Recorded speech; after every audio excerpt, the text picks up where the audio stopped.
Back in Cleveland, where the Cubs won the 2016 World Series, had to talk about that. But this week, it was not good in Cleveland. The Cubs were swept by the Guardians, and now the rest of the season looks like it's up for grabs. It felt like for a second the Cubs were starting to turn the corner, not so fast. We're going to talk about that and more on this edition of the Cubs Baseball Channel. Make sure to like and subscribe and get in that comment section. But here is your invitation to our show.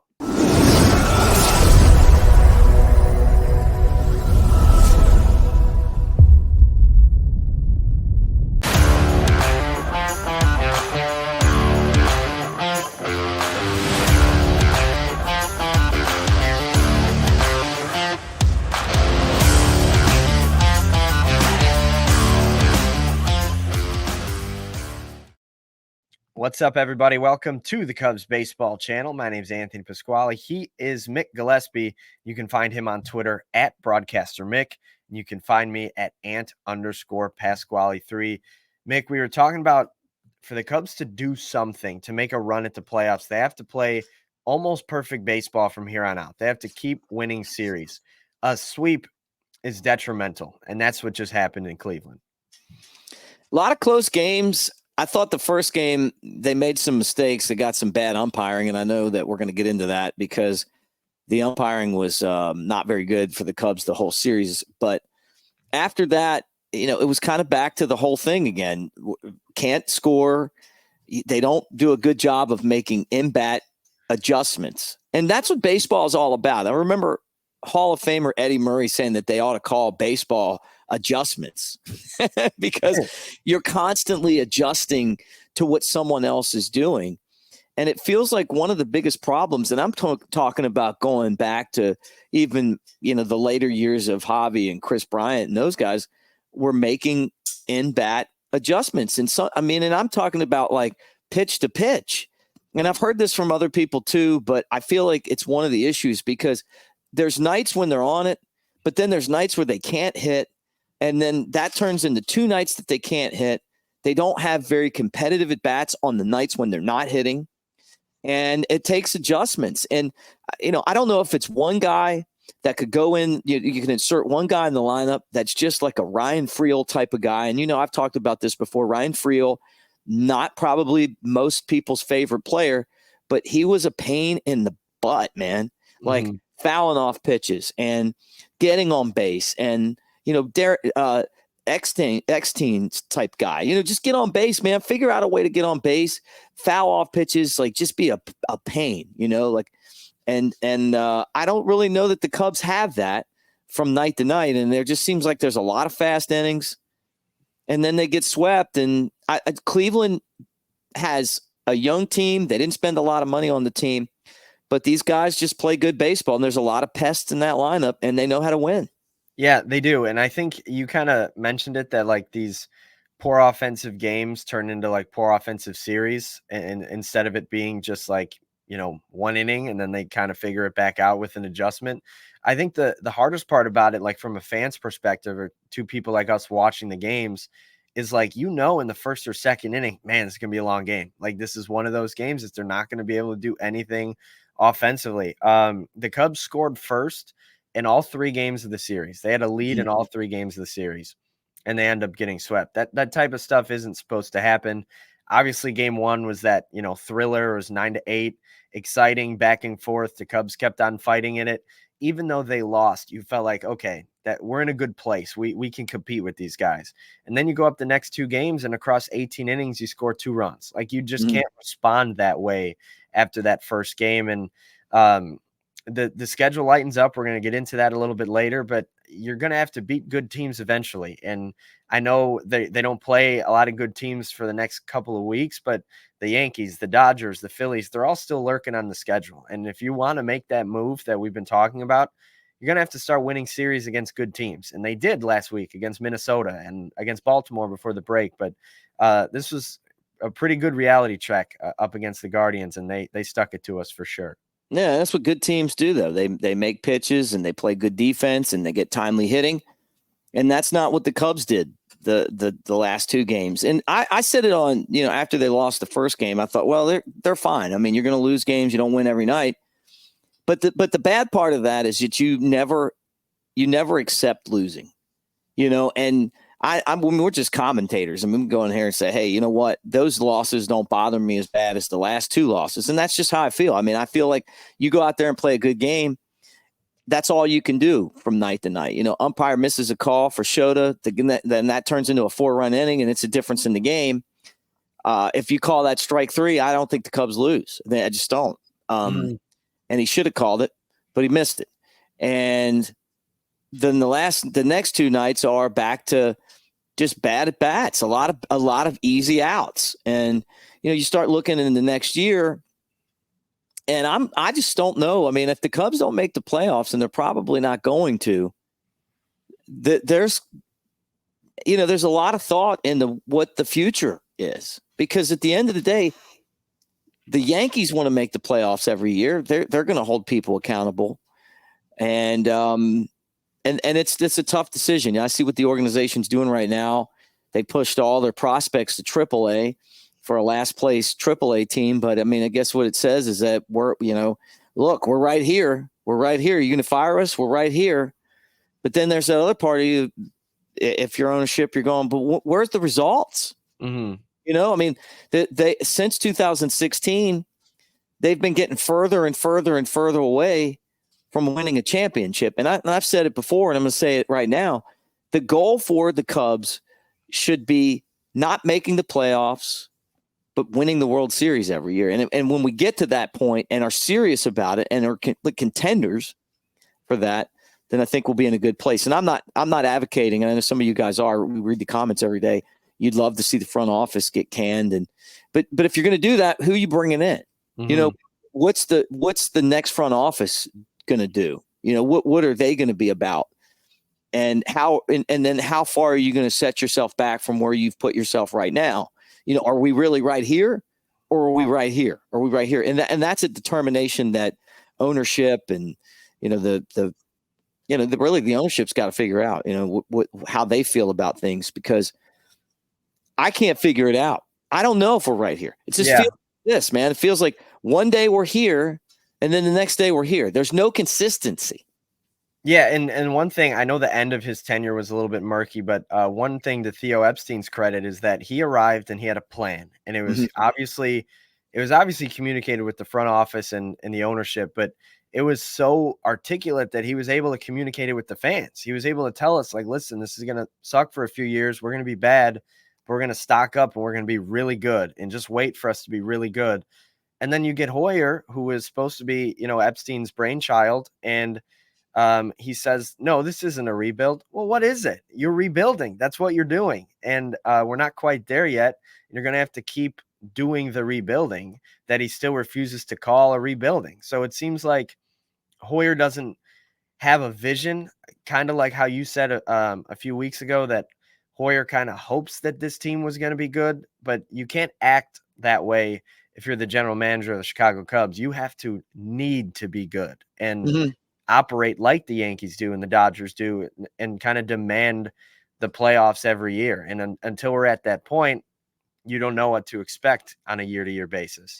Yeah, like I'll tell you, there's some really good people in this organization. One of the guys that I love their passion and their hunger to win is Jared Banner. Like you talk to him, and it's like the guy just wants to win.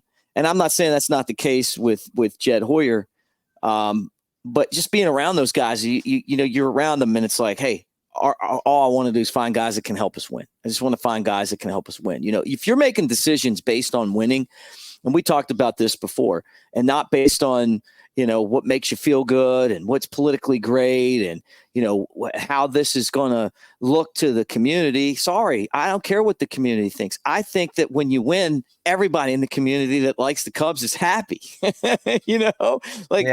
There's too many decisions that I feel like this organization makes that are like, huh? I mean, we sit there and we watch Trevor Bauer, who would have made this team better, but we're not going to get him because, the guys, guess Major League Baseball doesn't want this guy signed. There's other guys that have done stuff that people don't like that are signed and help you win. I mean, I just feel like overall that I don't want to say that I don't believe where it's going. I just don't know. Like, one day I feel like, okay, we're going in the right direction. And then, 2 games that we lost in Cleveland, getting swept, the way that we perform, the way that we go out there and attack, the intensity that we play with. I look at some of the players that we have on the bench, and I'm wondering, when are you going to bring these guys up from the minor leagues and to give the team a better chance with some of them? And I guess maybe the September call-ups could be that. But there's just a lot of questions as to what the future of this organization is going to be and what direction they're going. And we'll be keeping an eye on that, because the chances of this team making the playoffs are very slim. Even if they would have swept this series, they still would have been maybe a 10 or 11% chance. That means that there's a 89%, 88% chance you're not making it, and there's a reason why. Exactly. The other thing I want to touch on with this series in Cleveland, I'm not one to say that the Cubs lost because of the umpiring. I'm not going to say that. What I am going to say is they got calls that in the other inning with the Cubs pitchers on the mound, the Cubs pitchers weren't getting. And it just seemed very inconsistent. I think Seiya Suzuki is the biggest victim of this. He gets the biggest strike zone in MLB by a mile. It's insane. Happ got rung up on a pitch yesterday that was so far out of the strike zone. I was shocked Craig Counsell didn't go out and get tossed from the game. It was bad. And, I'm not saying that the Cubs would have won games, but it could have looked different. It keeps innings alive. It keeps at bats alive. It keeps pitchers' pitch counts working. And you never know what can happen. But the umpires in Cleveland this series were not good. And I know this is another debate. And I do think umpires cost teams games. I just do. I think that they sure as hell cost you a game. If they miss a call here or there, they're people. I've seen. I'm telling you, man. I've probably broadcast 3,000 games. It's I don't want to be the Bull Durham of minor league radio, but I'm telling you, I've seen them all. And every single night, if an umpire is biased towards one team, and I've seen it happen for whatever reason, maybe they don't even know it, that team that's getting the calls is going to win more than they're going to lose. It's just the way it is. They can make or break a team. And the biggest example of that, really where I changed my mind, was there was an umpire that hated Ryan Sandberg when he was manager, 2009. And people were so just mortified that the guy was going to be the home plate umpire for the championship series. And I thought, these people are crazy. They're emailing and complaining. And by God, that guy, he was the worst home plate umpire I've ever seen. Missing strikes and calls. And I know he's doing it on purpose because he hated Rhino. They had this thing going. The guy's name was Chris Ward, one of the worst umpires ever. And he's not umpiring anymore, but it was awful. And it made me realize, after the game, we just, a lot of the people at the front office from Chicago were there. And everybody was just so snake bit because the umpire literally gave the other team the game, and they ended up winning the series because of that. It happens. They're people. And so the sooner that we can get some sort of technology into the balls and strikes, the better the game's going to be. Just because if you have 4 guys or, 4 guys in a crew, or 5 guys, whatever, however it works, right? They rotate who's home plate umpire. Well, one guy may be really good, and there's some really good home plate umpires. And one guy might be okay, and one guy might be, terrible. And then somebody might be Angel Martinez, who's really bad, right? And you're stuck with that. So there's got to be an appeal process here where you can, because we have the technology to do it. People just want to get it right. That's at the end of the day, you just want to throw a pitch and know that it's a strike or not. I don't think they can do it where every single pitch is, they review it. But what you do is you have, some appeals, and if you think one got missed, you appeal, and that'll fix it. And look at the bases now. When they screw up on the bases, nobody gets upset anymore. You just, hey, do this, and then and either you do or you don't. It's also cut down on a lot of the arguing because there's nothing to argue about. Yeah, I think the biggest thing for me is watching the game, via the broadcasts, they all have the little K-zone box, and that technology has spoiled us into expecting them to be perfect because we have the box. And if it's outside of the box, it's a Right. ball. And if it's inside the box, it's a strike. Why can't they call it that way? And obviously, it takes a little bit away from the old mantra of hitters, with 2 strikes, you got to protect the plate, anything close. Well, no, there's a box. And if it's outside the box, that's a ball. And if it's inside the box, that's a strike. So why do the broadcasts have this ability to tell what it should be, but we can't make the umpires have that? You know what I mean? Like, we have the technology. It's right there. We watch it every single game. And then they go and show the 3D version and they show the pitch arriving right over or right in or right below the zone. Why can't we let the umpires look at that after a call and say, okay, yep, that was a ball. That was a strike. Our bad. And that's the part that makes it so tough. But either way you look at it, the Cubs lost all 3 in Cleveland. So they are now 4 games below 500. Here's the bright spot of it all. Easiest schedule in the National League remaining. It's August 15th today. The Cubs will not play a team above 500 until September 6th. Right. 18 straight games against teams with a worse record than the Cubs have. Time to go on the run. This is your only chance. You've got 18 games. You got to win like 12, 13, 14 at least to feel good about it. I think you go Blue Jays. I'm going to read it. We're going to go Blue Jays first, and then Detroit, Miami, Pittsburgh, Washington, Pittsburgh. This is your chance. This is the stretch of games where you have to get it done. Yeah, it's time to do it right now, right? So, I mean, I'm with you on that. Like, show us something. Yeah. I mean, come on. Just if you play 500 or less, and you are what you are. These are games you got to play like 800 baseball. You got to make up. You got to get the 500 and keep on going. You can't get there and flirt with it and fall back and get a game under and then fall back. And even though these teams have a losing record, they're still Major League Baseball teams. Yeah. Look at the White Sox. They're the worst team in the league, and it took 2 heroic performances to beat them. So they're still Major League Baseball teams.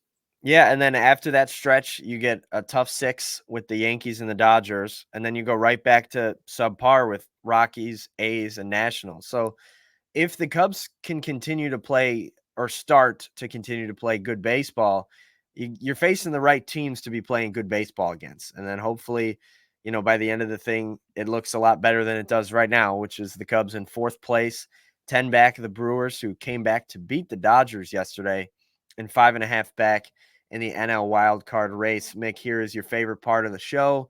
Cubs with now a 3.6% chance. Oh, God. A 96.4% chance that the Cubs won't be in the playoffs this year. A 1.7% chance to win the division. And I always say, well, there's a game today. The Cubs have a chance to get back on the right track. Actually, there's no game today. The Another Cubs off day. Again. Another off day. We talked about this during the last series. The Cubs skipped Kyle Hendricks. We thought he might come out of the bullpen in Cleveland. I actually think it was a really bad miss by the Cubs to not let him pitch in Cleveland just because of the history there. I would love to see him back on that mound again like that. I mean, at the very least, if this is his last year, at least he could have pitched in Cleveland again. But either way, he will open the series against Toronto. It's going to be on Friday at 1:20. Hendricks against Yariel Rodriguez. Hendricks obviously 3-10 with a 6.60 ERA, and Rodriguez with a 3.60. Then it's going to be Steele on Saturday against Chris Bassett, and Shota Imanaga on Sunday against Bowden Francis. Nick, what are your early thoughts on this series with the Blue Jays? Yeah, big pitching matchup. I mean, these are the marquee games that we got when we, combined leagues, instead of just having the National League and the American League. I got into on this channel, I made fun of the Blue Jays. I mean, like I just they're one of those teams that it's not the A's and it's not Tampa Bay, but they're the next team, that no one cares about. But I've seen them win World Series, so I know they can do it. Yeah, they're having a year similar to the Cubs, just disappointing for their standards.